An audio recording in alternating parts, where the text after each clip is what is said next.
পাঁচ ওয়াক্ত নামাজ কালাম পড়ে, এরপরেও জাহান্নামে যাবে যারা, তারা হলো 17 শ্রেণীর লোক। আমরা এক নজরে আবারও বলে দিচ্ছি, হারাম খাদ্য যে গ্রহণ করে, 1, 2 আত্মীয়তার সম্পর্ক ছিন্ন করে যে, নাম্বার 3 প্রতিবেশীকে যে কষ্ট দেয়, নাম্বার 4 মা বাবার অবাধ্য সন্তান, মা বাবার কথা শোনে না সে, নাম্বার 5 উগ্র মেজাজি, তেড়া, গোয়ার, সবাইকে দমায় রাখে, এই টাইপের লোক।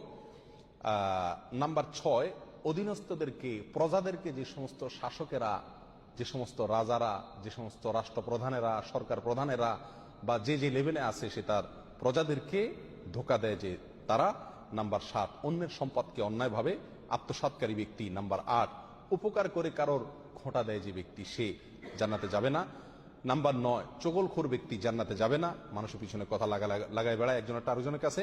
নাম্বার 10 অন্যকে নিজের পিতা হিসাবে, নিজের বাবাকে না বলে, পরিচয় না দিয়ে অন্যকে নিজের বাবা হিসাবে, পিতা হিসাবে পরিচয় দেয় যে ব্যক্তি, সে। নাম্বার 11 গর্ব এবং অহংকার করে যে ব্যক্তি, যার মনের ভিতরে অহংকার আছে, সে জান্নাতে প্রবেশ করবে না।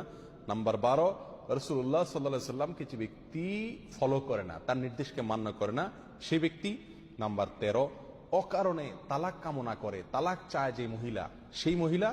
নাম্বার 14 দুনিয়াবী উদ্দেশ্যে যারা এলেম শিখে, কোরআন হাদিস শিখে, এলেম অর্জন করে, আলেম হয় দুনিয়াবী উদ্দেশ্যে, দুনিয়ার কোনো ধান্দায়, আল্লাহকে খুশি করা ছাড়া অন্য কোনো ধান্দায়, তারা। নাম্বার 15 চুলে বা দাড়িতে কোনো জায়গায় কালো কলব, পিওর কালো কলব ব্যবহার করে যারা, তারা। এবং নাম্বার 16 যে কোনো ভালো কাজ করে সেখানে মানুষকে দেখানো, এটা ফলাও করা, প্রচার করা, এই উদ্দেশ্য থাকে যাদের, তারা। নাম্বার 17 ওয়ারিশকে বঞ্চিত করে তার হক থেকে, এরকম অভিভাবক।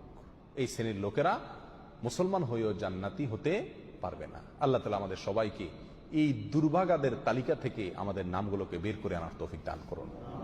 চেষ্টা করব এই 17 শ্রেণীর কোনোটিতে যাতে আমার নাম না থাকে, এটাকে টাঙায় রাখবো, ঝুলায় রাখবো লিস্টটাকে, এবং আমার ভেতরের কোনো পয়েন্ট আছে কিনা সেটা দেখে যাচাই করে সেখান থেকে নিজেকে বের করে আনবো ইনশাআল্লাহ। এরপরে আল্লাহ সুবহানাহু ওয়া তাআলার কাছে জান্নাত চাইতে পারবো, আশা করতে পারবো জোরালো ভাবে। আল্লাহ সুবহানাহু ওয়া তাআলা আমাদের সবাইকে আখিরাতে কিয়ামতের দিন একেবারে ফার্স্ট চান্সে, প্রথম চান্সেই জান্নাত যেন আমরা লাভ করতে পারি, জাহান্নাম থেকে মুক্তি নসিব যেন হয়, সেই তৌফিক দান করুন। জাযাকুমুল্লাহ ওয়া আখিরু দাওয়ানা আলহামদুলিল্লাহি রাব্বিল আলামিন।